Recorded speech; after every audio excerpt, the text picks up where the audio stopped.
Hello everyone, welcome to Bios Holmes.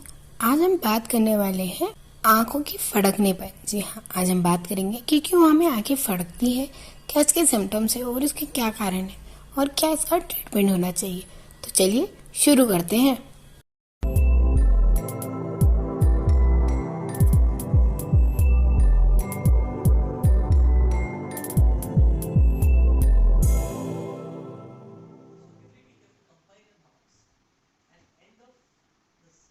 वैसे तो आंखों का फड़कना नॉर्मल होता है, कॉमन एक प्रॉब्लम है, डिजीज तो नहीं कहेंगे इसे।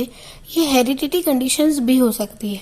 अब ये दो प्रकार की होती है, एक माइल्ड टाइप होती है और एक थोड़ी सी सीवियर होती है।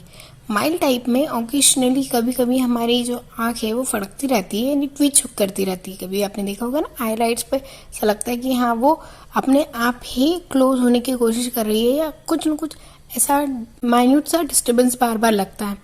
तो ये माइल्ड टाइप की जो होती है इसमें पेशेंट को कोई ट्रीटमेंट की रिक्वायरमेंट नहीं होती। बट जो सीवियर टाइप का होता है या हम कहें स्ट्रॉन्ग केस होता है, उसमें क्या होता है कि जो हमारी मसल होती है, इनवॉलेंटियर मसल, उसमें हमारा कंट्रोल वैसे भी नहीं होता है।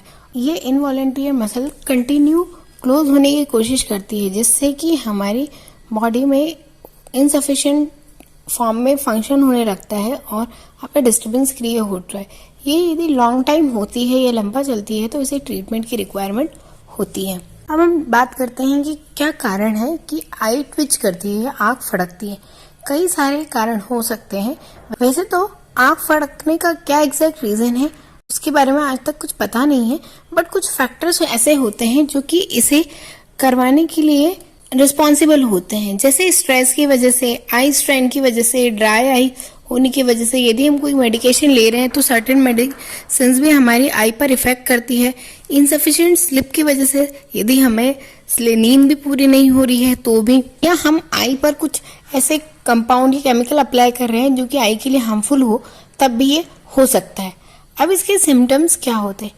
इसके सिम्टम्स ये होते हैं कि जो हमारे आईलिड की मसल होती है, यानी कि जो हमारी ऊपर आईलिड होती है उसकी जो मसल होती है वो इनवॉलेंटरी यानी अपने आप ब्लिंक करना शुरू करती है, जिसमें हमें कंफर्टेबल फील नहीं होता, वो बार बार नॉर्मल नहीं लगता, अनकॉमन सा लगता है। तो ये उस तरह से सिम्टम्स होते हैं। इसका कोई रीजन नहीं होता एग्जैक्ट कि क्यों हो रही है, बट इसका कंटिन्यू वो क्लोज होती रहती है फोर्सफुली, और हम उसे बार बार ट्विच करके यानी कि ब्लिंक करके स्प्रेड भी करने की कोशिश करते हैं, बट वो बार बार ट्विच करती रहती है। ये यदि कुछ टाइम तक, कुछ मिनट्स तक या कुछ आवर्स तक हो तो नॉर्मल होता है, पर ये कंटिन्यू आवर्स से ज्यादा यानी कुछ घंटों से ज्यादा हो जाए तब यह प्रॉब्लमेटिक हो सकता है। इसका ट्रीटमेंट लेना चाहिए। अब हम बात करते हैं कि इसका डायग्नोसिस क्या हो सकता है। ट्विचिंग की दिक्कत हो रही है यानी आंख फड़कने की प्रॉब्लम हो रही है तो हमें नॉर्मल डॉक्टर को दिखाना चाहिए। वैसे तो ये नॉर्मल होता है यदि आप उस पर नॉर्मल सा जो आईलिड जो हमारा होता है उसे स्क्वीज कर ले, ताकि जो ट्विचिंग का रीजन है वो हट जाए। अब कई डॉक्टरों का ऐसा भी मानना होता है कि ट्विचिंग का एक रीजन ये होता है कि जब हमारे ब्लड का ट्रांसपोर्टेशन होता है उस टाइम हमारी जो वेन्स और आर्टरीज है उसके बीच में एक गैस बबल आ जाता है। जैसे हमारी बॉडी में ऑक्सीजन के अलावा भी दूसरी गैसेस भी अपीयर हो जाती है, तो उन गैसेस की जो बबल्स है वो कभी कभी क्रिएट हो जाते हैं। अब आईलिड से जब वो आईलिड के वहां पर या हमारी बॉडी की किसी ऑर्गन के वहां पे वो जब गैस बबल आता है तो हमारे ब्लड से उसे निकालने के लिए ब्लड बार बार उसे फोर्स करता है। वो गैस बबल होने की वजह से वो पूरी तरह से रिमूव नहीं होता है, तो वो बार बार वहां पे उसे फोर्स लगाता है। अब वो फोर्स की वजह से हमारी आईलिड भी बार बार बंद होती रहती है, जिसे हम आई ट्विचिंग कहते हैं। बट ये एग्जैक्ट रीजन नहीं हो सकता, इसीलिए डॉक्टर्स उसे बोलते हैं कि होने पे थोड़ा सा स्क्वीज कर लिया जाए ताकि जो एयर बबल है वो थोड़ा सा रिमूव हो जाए।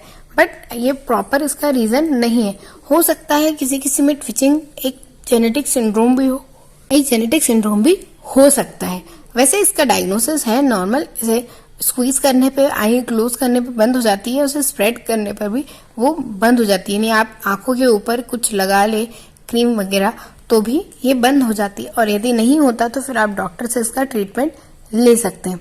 हम नॉर्मल घर पर या नॉर्मल कैसे ट्विचिंग को यानी आंख फड़कने को बंद कर सकते हैं। जब मिड केस में आई ट्विचिंग हो रही हो यानी नॉर्मल कंडीशन में हमारी आंख फड़क रही हो, सेल्फ लिमिटेड टाइम के लिए कि हाँ कुछ देर के लिए तब हम इसे रिजॉल्व कर सकते हैं। इसे स्टॉप करने के लिए कई प्रोसेस है, जैसे थोड़ी देर यदि हम आंख बंद करके सो जाए तब भी हमारी जो ट्विचिंग है वो बंद हो जाती है।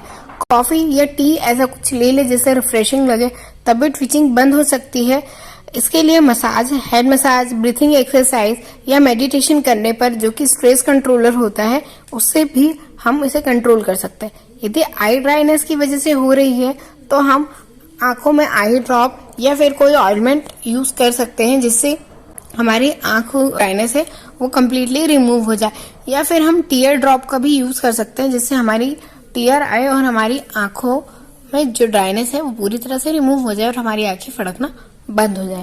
बात करते हैं यदि ये आई ट्विचिंग यानी आंख फड़कना कई लंबे समय तक हो तो क्या करेंगे। यदि आंखों का फड़कना कई हफ्तों तक चले और डिफिकल्टी हो आंखों से देखने में, या तो हमें डॉक्टर से ही कंसल्ट करना चाहिए और जो मेडिकेशन और जो ट्रीटमेंट दिया जाता है वो लेना चाहिए।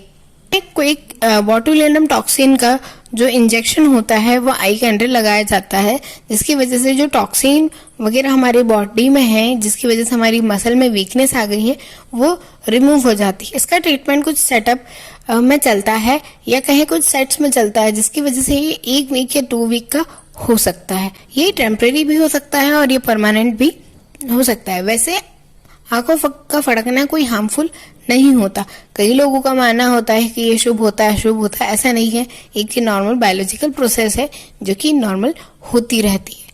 आई होप कि ये लेक्चर आपके लिए इंटरेस्टिंग रहा होगा, तो प्लीज वीडियो को लाइक कीजिए, शेयर कीजिए और चैनल को सब्सक्राइब कीजिए।